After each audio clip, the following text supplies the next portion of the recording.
Pretty much everyone is trying to cut costs these days, especially after years of high inflation. And some young Canadians are trying some pretty creative ways to help their bank accounts.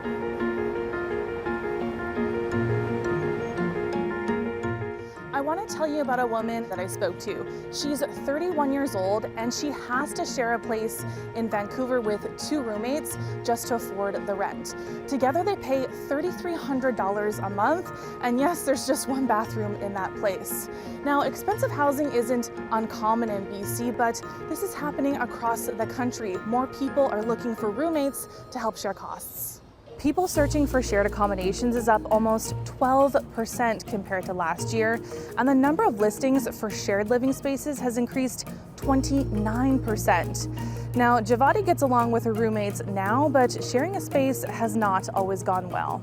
So in 2020, I had a roommate who was going out and partying at a time when we were supposed to be limiting our contact with other people.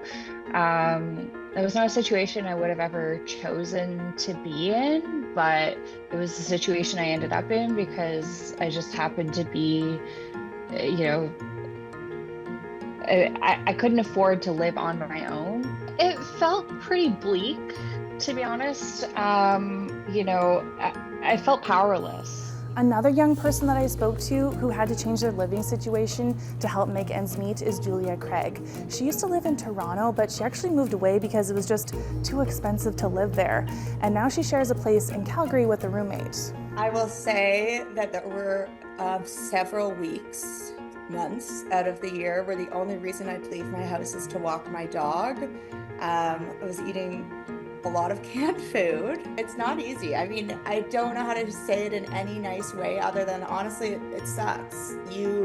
I'm almost 30 and I feel like I am paycheck to paycheck. And yeah, it's tough. And Craig is also doing something else to save money, renting expensive clothes for a cheaper price. She borrows from a business called The Fitzroy for charity events which she attends for work. The business loans out higher-end quality clothes for special occasions like weddings or job interviews. It's based in Toronto but does fittings over video chat and then ships clothes across the country.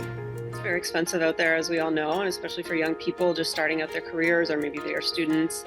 But you still want to look your best, and you still want to be able to participate in all these big major life events and not feel like, oh, I'm just wearing the same old thing again and again, So absolutely, young people who care about sustainability as well as affordability are definitely coming to us.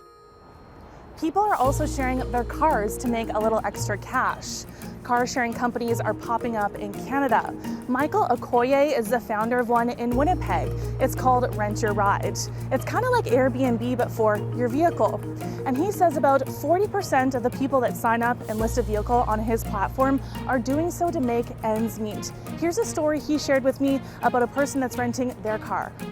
They had their vehicle listed on the platform. It was a Chrysler 300, and they said that while their vehicle was listed on the platform, they were able to make enough money to make ends meet because at the time they didn't even have a job, which was the sole reason why they put it on the platform. So, there's a lot of stories like that really make me happy. Even Okoye is renting out his car because the income of an entrepreneur is not always steady, and car sharing has other benefits too.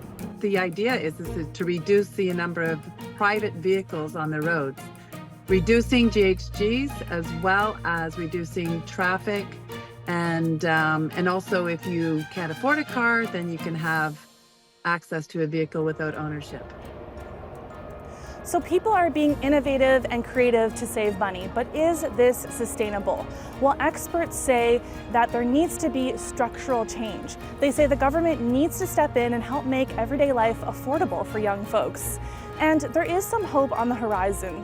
Economists are predicting that interest rates will continue to go down into next year, and that could make housing a little more affordable and some debt payments a little less expensive.